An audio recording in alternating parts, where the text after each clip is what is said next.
Oke, Assalamualaikum warahmatullahi wabarakatuh. Perkenalkan, kami dari Program Studi Statistika Fakultas MIPA Universitas Lama Mangkurat. Kali ini dalam kelompok D, dalam mata kuliah riset operasi. Yang akan kami bahas pada kali ini adalah masalah jaringan. Sebelum masuk ke pembahasan, izinkan kami untuk memperkenalkan diri kami masing-masing terlebih dahulu. Kami dari kelompok D, yang pertama saya Abdullah Rifki dengan NIM 1911017210001. Kemudian ada Anissa Humaira, dipersilakan.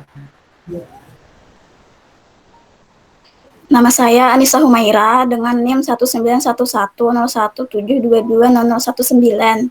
Selanjutnya ada Eka Ayu, silakan. Saya Eka Ayu Prasetyawati dengan NIM 1911017120010. Kemudian ada Maria, silakan. Perkenalkan, nama saya Maria Meklina Suarez dengan NIM 1911017220010. Kemudian ada Andra, silakan. Ya, perkenalkan nama saya Muhammad Andra Firmansyah Faris, NIM 1911017110012. Kemudian yang terakhir ada Azwar, silakan. Baik, nama saya Muhammad Azwar Riyadi dengan NIM 1911017110006. Ya, itu perkenalan dari kami. Kemudian akan masuk ke pembahasan yang akan diambil oleh Anissa Humaira. baik, untuk pendahuluan, di sini ada suatu jaringan sebagai model penyajian maupun pemecahan masalah sudah sejak lama digunakan di dalam analisis jaringan. Kita akan banyak menggunakan pengertian-pengertian dalam teori graf. Salah satu cabang matematika terapan. Teori graf tersebut diperkenalkan oleh Leonard Euler pada tahun 1736 melalui pembuatan formulasi dan penentuan penyelesaian masalah jembatan Königsberg yang melintasi Sungai Prega. Next. Selanjutnya, dalam memecahkan suatu masalah, pada tahap analisis masalah akan lebih mudah bagi kita apabila dibuat dahulu suatu model masalah. Model yang kita buat merupakan abstraksi atau gambaran dari masalah, yang di dalamnya tercakup keterkaitan unsur-unsur yang terlibat dalam masalah. Pada kali ini yang akan kita pelajari adalah suatu model juga yang disebut dengan jaringan, dan dalam presentasi ini tidaklah dibahas secara formal pengertian jaringan tersebut. Di sini kita akan melihat dahulu berbagai jenis masalah yang menggunakan jaringan sebagai model. Sudah tentu tidak semua jenis atau ragam masalah akan dibahas di sini. Kita dapat mencari sendiri masalah lainnya setelah mempelajari materi ini. Next. Selanjutnya, secara umum, model jaringan ini digunakan jika di dalam masalah yang dihadapi mengandung 3 jenis unsur, yang satu dengan lainnya saling terkait dan membentuk suatu kesatuan. Dengan perkataan lain, membentuk sistem dari masalah yang dihadapi. Yang pertama yaitu unsur tempat, baik secara fisik maupun abstrak. Yang dimaksud dengan tempat secara fisik adalah jelas bagi Anda. Misalnya kota, gudang, toko, pelabuhan, ataupun tempat lain yang kelihatan bentuk fisiknya. Sedangkan yang disebut dengan pengertian abstrak dari tempat adalah sesuatu yang tidak nampak kelihatan secara fisik. Misalnya keadaan, waktu, dan sebagainya. Next. Unsur yang kedua yaitu unsur hubungan, keterkaitan dari unsur pertama. Misalnya sarana perhubungan atau sarana komunikasi, perubahan keadaan, perubahan waktu, dan sebagainya. Unsur ketiga yaitu unsur nilai atau bobot dari unsur kedua. Dapat Anda lihat bahwa kedua unsur yang pertama membentuk suatu model yang Anda kenal sebagai model graf. Di dalam penyajian buku materi pokok analisis jaringan, oleh karena ketiga unsur tersebut di atas sudah pasti terdapat pada masalah, maka istilah jaringan sering disebut saja dengan graf ataupun sebaliknya. Next.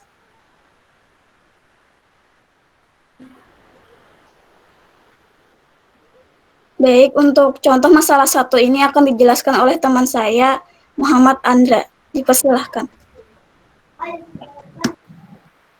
Ya, terima kasih. Di sini saya akan menyampaikan contoh masalah tentang masalah jaringan. Kita misalkan dalam suatu bank ingin memasang dengan biaya seminimal mungkin suatu jaringan transmisi lokal data yang menghubungkan kantor pusat dengan kantor-kantor cabangnya.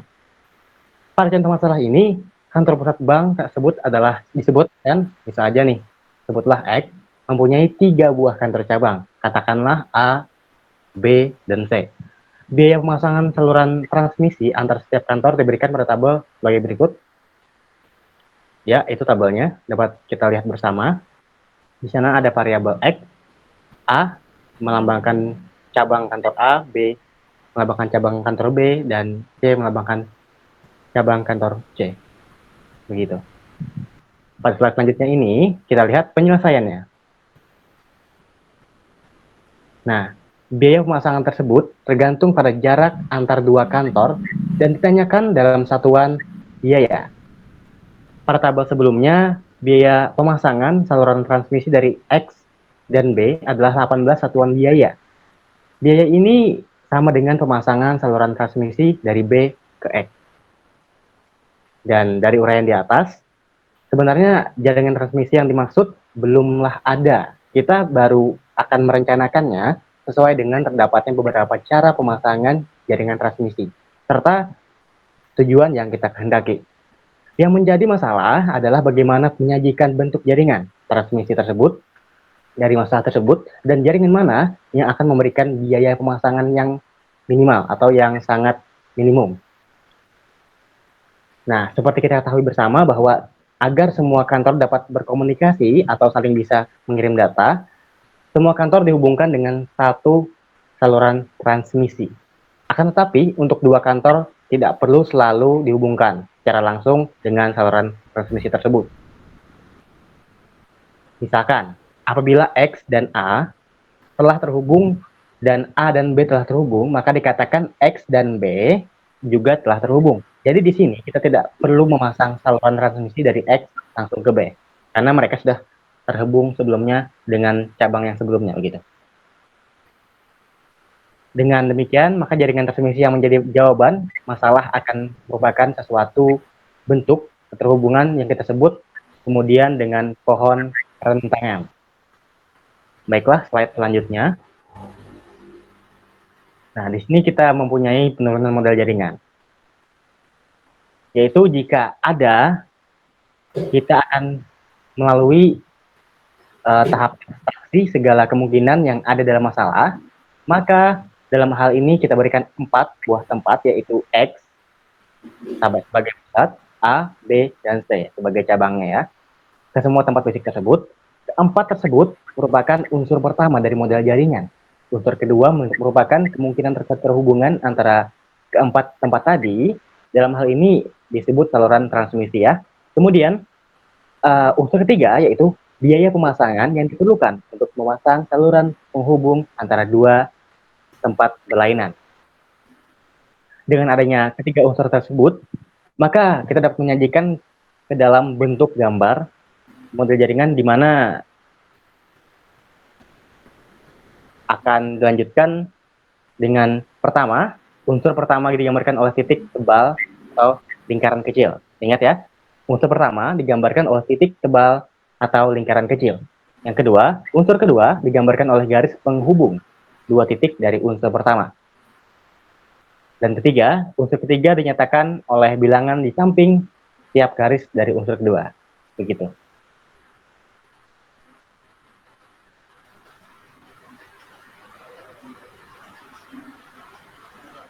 Ya, slide selanjutnya. Slide ini akan dibahas oleh teman kita, Lina. Silakan.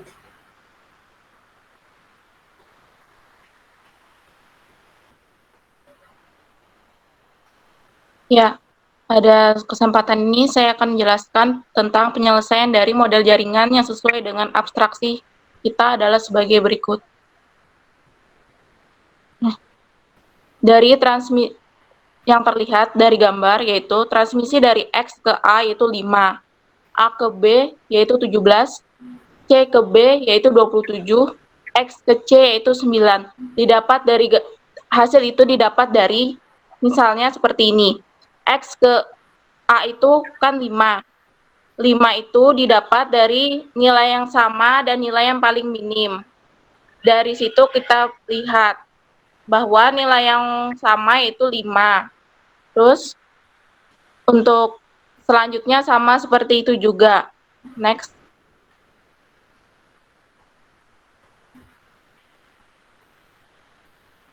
Dengan membawa masalah ke dalam model jaringan serta menggambarkannya seperti gambar tersebut, kita akan lebih mudah untuk menentukan penyelesaian masalah yang kita hadapi. Perlu juga ditambahkan di sini, karena saluran yang dimaksud merupakan saluran transmisi data, maka diasumsikan bahwa akan dapat terjadi transmisi data dari suatu tempat mengarah ke tempat yang lain, dan demikian pula arah sebaliknya. Dalam hal demikian, kita dapat menggambarkannya dengan garis tanpa arah. Untuk memudahkan penggambaran, daripada kita menggambarkan dua garis dengan arah yang berbeda, model jaringan seperti terlihat pada gambar di atas dikenal sebagai jaringan tak berarah. Dalam masalah yang kita hadapi yang selanjutnya kita pertimbangkan adalah bagaimana mencari bentuk keterhubungan langsung atau tidak antara dua tempat berbeda. Next.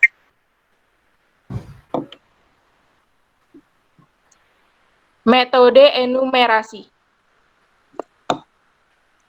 Metode enumerasi ini merupakan metode paling sederhana untuk menyelesaikan masalah.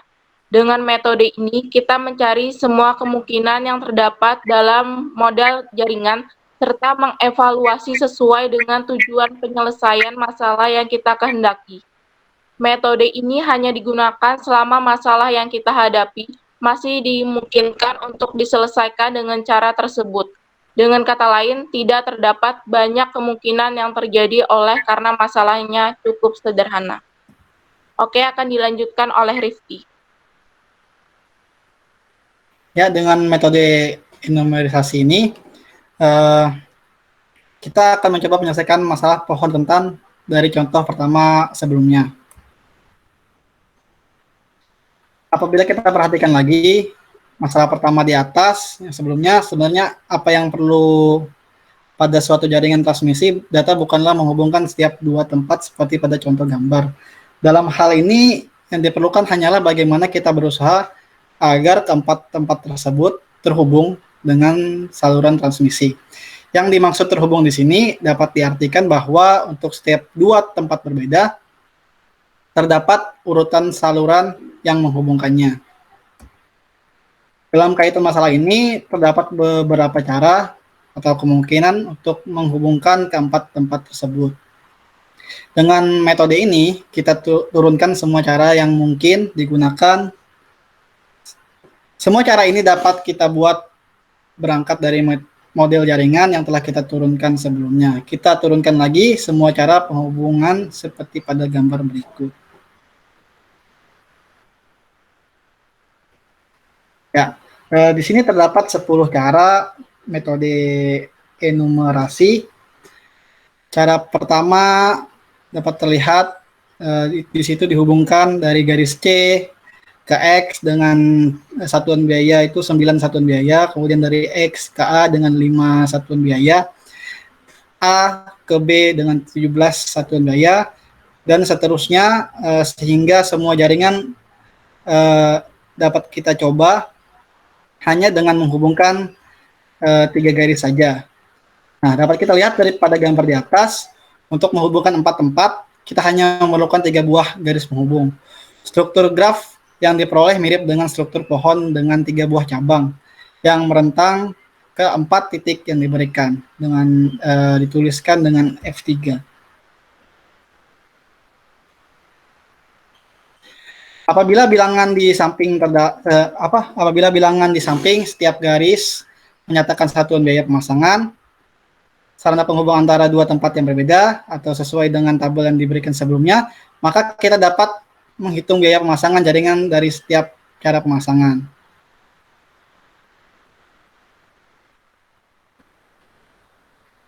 Berikut adalah biaya pemasangan dari setiap cara dari 10 cara yang telah kita gambarkan sebelumnya. Cara pertama, seperti saya bilang, terdapat 9, 5, dan 17 satuan biaya, sehingga ditotalkan berjumlah 31 satuan biaya. Dan dapat kita lihat dari keseluruhan sini, 31 satuan biaya merupakan biaya terendah, sehingga untuk mendapat biaya terendah, kita dapat menghubungkan keempat kantor tersebut dengan cara pertama dan cara ketujuh. Kemudian akan dijelaskan oleh rekan saya Muhammad Azwar untuk contoh berikutnya. Ya, baiklah. Di sini kami berikan lagi contoh masalah kedua serta penyelesaiannya. Jadi, misalkan kita ambil sebagian dari peta suatu daerah. Pada sebagian peta tersebut terdapat kota. Sebutlah kota itu adalah kota A, B, C, D, E, dan F. Di mana satu, dari kota A terdapat jalan untuk menuju ke kota B, C, dan D. 2. Dari kota B terdapat jalan menuju kota D dan E. 3. Dari kota C hanya terdapat jalan menuju ke kota E.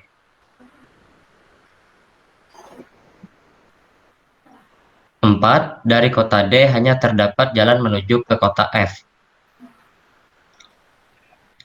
5. Dari kota E hanya terdapat jalan menuju ke kota F. Nah, pada uraian di atas dapat kita lihat bahwa unsur pertama yaitu tempat atau fisik. Dalam hal ini kota A, B, C, D, E, dan F. Unsur kedua berupa hubungan antara kota-kota tersebut. Dalam hal ini adalah jalan penghubung antar kota. Kemudian kita tinggal mencari unsur ketiga. Unsur ketiga ini tergantung dari tujuan penyelesaian masalah yang diinginkan, yang mungkin berupa 1. Jarak atau panjang jalan dari suatu kota ke kota lainnya. 2. Waktu yang diperlukan untuk menempuh jalan dari suatu kota ke kota lain, atau mungkin berupa kriteria lain. Berikut penyelesaiannya. Apabila kita abstraksikan masalah di atas dengan menggunakan peta, maka akan kita peroleh bentuk skala kecil dari keterhubungan kelima kota yang diberikan. Kelima kota tersebut dapat digambarkan sebagai titik-titik, dan jalan-jalan penghubungnya digambarkan dengan garis-garis seperti terlihat pada gambar berikut. Pada gambar berikut terlihat titik-titik kota serta garis atau jalan penghubungnya. Bilangan yang ditulis di samping jalan penghubung menyatakan jarak atau panjang jalan dari dua kota yang dihubungkan. Misalnya, jarak dari kota A ke kota B adalah 3 satuan jarak, dan juga ada dari kota A ke kota C itu 8 satuan jarak.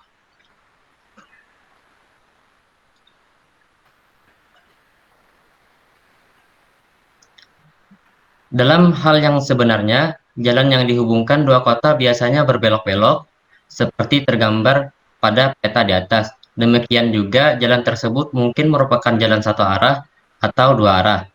Pada peta yang ditunjukkan oleh gambar di atas, jalan-jalan di dalamnya merupakan jalan searah. Andaikan jarak antara dua kota ditunjukkan oleh bilangan di samping jalan, seperti apa yang terlihat pada gambar, maka seperti yang sering Anda jumpai sehari-hari, Anda dihadapkan pada suatu tujuan penyelesaian masalah. Misalnya, akan dicari urutan jalan, bisa disebut dengan rute atau lintasan, terdekat dari suatu kota untuk mencapai kota lainnya. Apabila kita perhatikan dengan baik uraian di atas, maka masalah tersebut di atas biasanya disebut dengan masalah lintasan terpendek atau masalah rute terdekat. Next. Oke, dilanjutkan oleh Eka.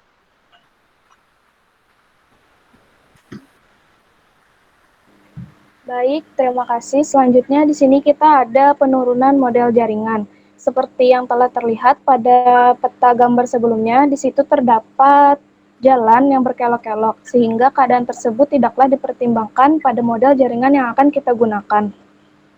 Yang diperhatikan di sini hanyalah kota-kota yang diberikan, keterhubungan antara dua kota, serta jarak atau panjang jalan penghubung antara dua kota tersebut. Pada model jaringan, kota-kota dinyatakan sebagai titik-titik, jalan penghubung dua kota digambarkan sebagai garis penghubung antara dua titik, serta panjang jalan penghubungnya diletakkan di samping garis penghubung tersebut. Seperti yang bisa dilihat pada gambar hasil dari penurunan model jaringannya, gambarnya sudah tidak menunjukkan jalan yang berkelok lagi. Selanjutnya, panjang jalan tersebut merupakan nilai atau bobot dari garis penghubung dua titik. Seperti yang dilihat lagi, di sini tidak ada jalan atau gambarnya yang berkelok-kelok seperti pada peta yang sebenarnya. Seperti terlihat pada gambar di atas, garis penghubung antara dua titik menggunakan arah, sehingga jaringannya disebut dengan jaringan berarah. Dengan menggunakan model jaringan seperti pada gambar di atas, akan lebih memudahkan kita untuk melihat masalahnya, yaitu mencari rute atau lintasan terdekat dari suatu kota ke kota lain. Dengan demikian akan memudahkan kita untuk memecahkan masalah tersebut. Selanjutnya, kita telah memperhatikan model jaringan yang telah kita turunkan sebelumnya. Itu merupakan tujuan penyelesaian masalah dari masalah kedua. Dapat dilihat bahwa dengan menggunakan model jaringan kita hadapi terlihat lebih jelas. Andaikan kita ingin mencari rute atau urutan jalan terdekat atau lintasan terpendek dari kota A ke kota F. Jika kita menggunakan model jaringan seperti yang diberikan oleh gambar 1.3 pada kegiatan belajar pertama, maka dari titik A ke titik F, di sini tidak kita sebut lagi kota A ke kota F. Terdapat beberapa rute. Jadi masing-masing rute tersebut memiliki panjang yang berbeda. Pertama ada rute A ke B, ke D, dan ke F. Panjang rutenya adalah 12. Selanjutnya ada rute kedua, yaitu dari A ke B, ke E, dan ke F. Panjang rutenya adalah 11. Yang ketiga ada rute dari A ke B, ke D, ke C, ke E, dan ke F. Panjang rutenya adalah 10. Kemudian ada rute keempat, yaitu dari titik A ke C, ke E, ke F. Panjang rutenya adalah 11. Jadi kita lihat dengan mudah bahwa untuk mencapai titik F, dari titik A rute paling terdekat adalah menggunakan rute yang ketiga, yaitu dari A ke B, ke D, ke C, ke E, dan ke F dengan panjang rutenya 10. Dengan perkataan lain, apabila kita kembalikan ke masalah sebenarnya untuk mencapai kota F, berangkat dari kota A, rute paling dekat adalah dari kota A, melewati kota D, kemudian kota C, kota E, akhirnya mencapai kota F. Di sini panjang perjalanan yang ditempuh sebanyak 10 satuan jarak.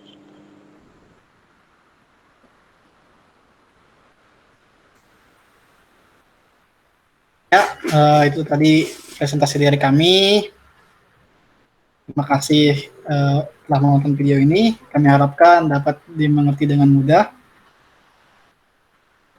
Ya, untuk mendownload modul, bisa scan QR kode yang telah ditampilkan. Dan diharapkan sebelum Anda menonton video kami ini, Anda juga harus menonton video dari kelompok sebelumnya yang menjelaskan dasar-dasarnya secara detail. Terima kasih, saya Abdul Rifki. Teman-teman sekalian, juga pamit undur diri. Assalamualaikum warahmatullahi wabarakatuh.